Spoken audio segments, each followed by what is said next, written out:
Euphoria Season 3, Episode 7 just killed Nate Jacobs.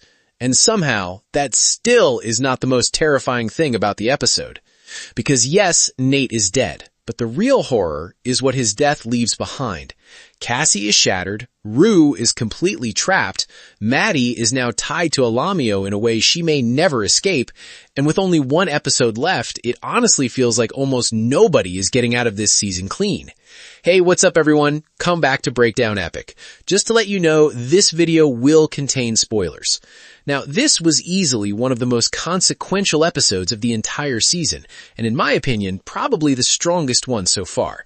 It had payoff, tension, actual consequences, and for once, the chaos did not just exist to shock you, it changed the board.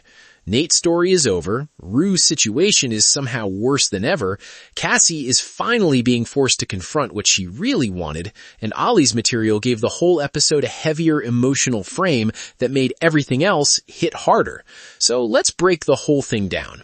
Let's start with Nate, because there is really no avoiding it.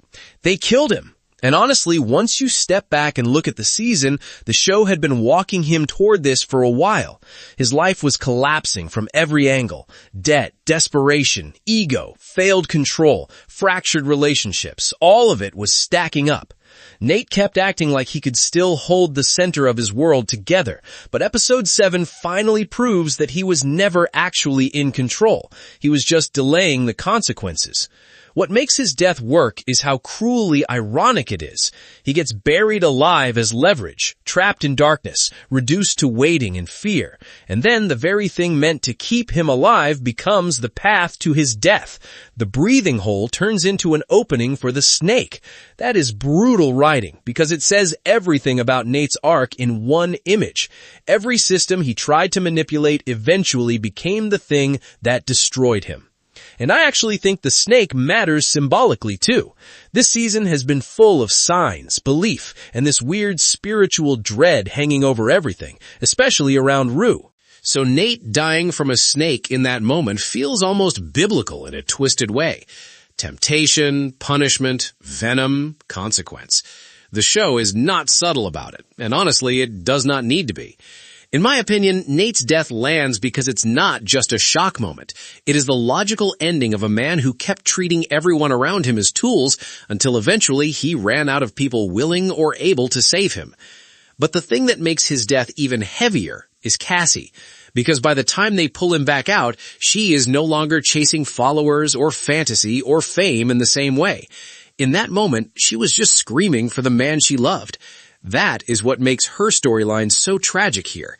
She spent so much time chasing validation, image, and escape that by the time the real emotional truth hits her, it is already too late. And that is what this episode finally forces her to realize. She thought she wanted success. She thought she wanted the attention. She thought she wanted freedom from Nate. But when she is faced with his body, none of that matters anymore. What she wants in that moment is the one thing she cannot get back. That scream is the real collapse of Cassie's fantasy. Now, I also think the episode keeps making it clear that Maddie and Cassie's relationship is no longer a friendship in any normal sense. It is transactional.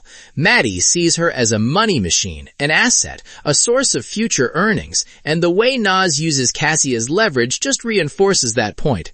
Nate is leverage for Cassie. Cassie is leverage for Maddie. Everybody is being passed around as a form of value.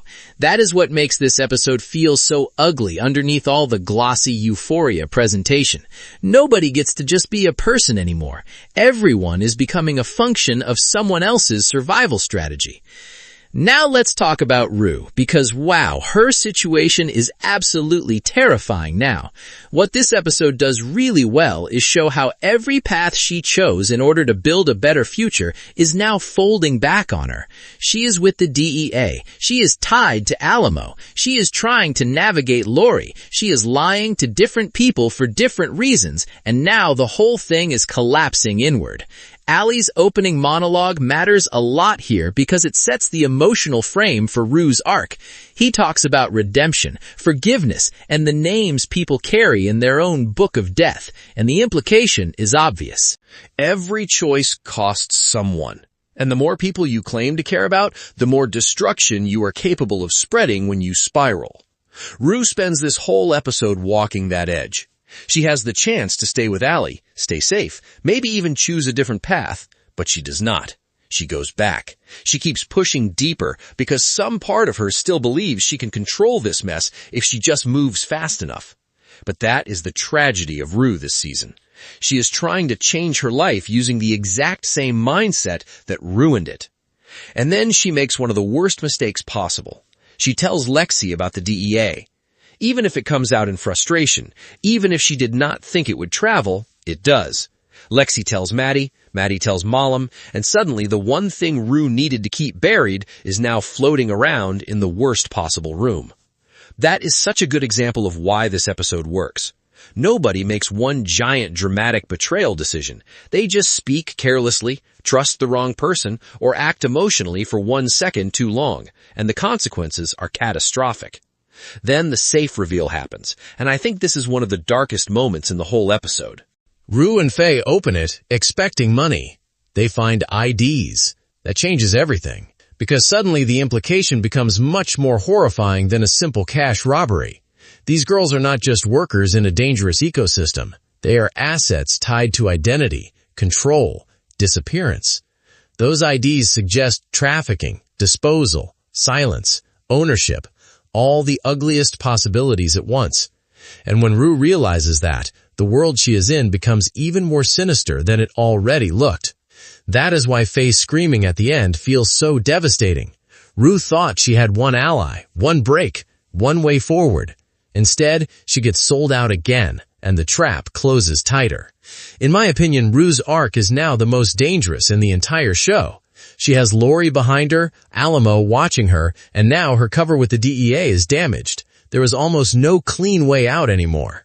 Now, let's go back to Maddie, because I actually think this episode quietly pushes her into a much darker role than people may realize. She gets fired from her day job, she cleans up Cassie's mess, she secures the money through Alamo, and now she owes him 20% of future earnings.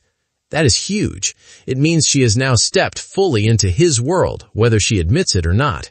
She is no longer orbiting around the danger. She is financially tied to it. And I think the scariest thing about Maddie is how composed she remains through all of this. That calm is not safety. It is an adaptation. She is becoming the kind of person who can survive inside ugly systems by reading them quickly and emotionally detaching from the cost. That is power, yes, but it is also corruption of a different kind. And then we have Lexi and Jules. Lexi still feels like the one person trying to live in a semi-normal moral universe while everyone around her turns their lives into disasters for money, power, or love.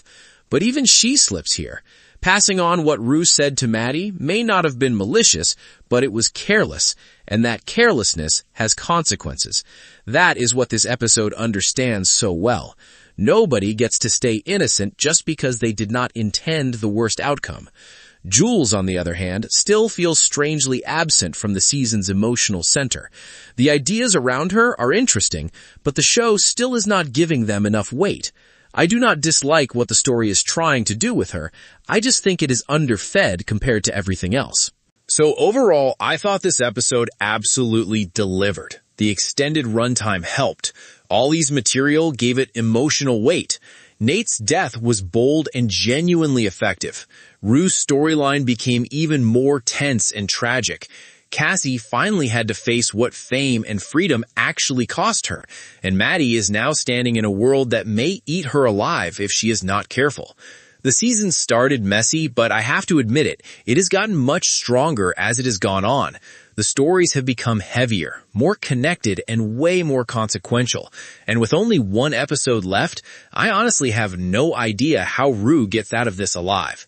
But anyway, that is my breakdown of Euphoria Season 3, Episode 7, and why I think this was one of the biggest episodes the show has done in a long time. If you enjoyed this video, make sure to like, subscribe, and let me know in the comments, did Nate get the ending he deserved? And do you think Rue has any real way out left at this point? I will catch you in the next one.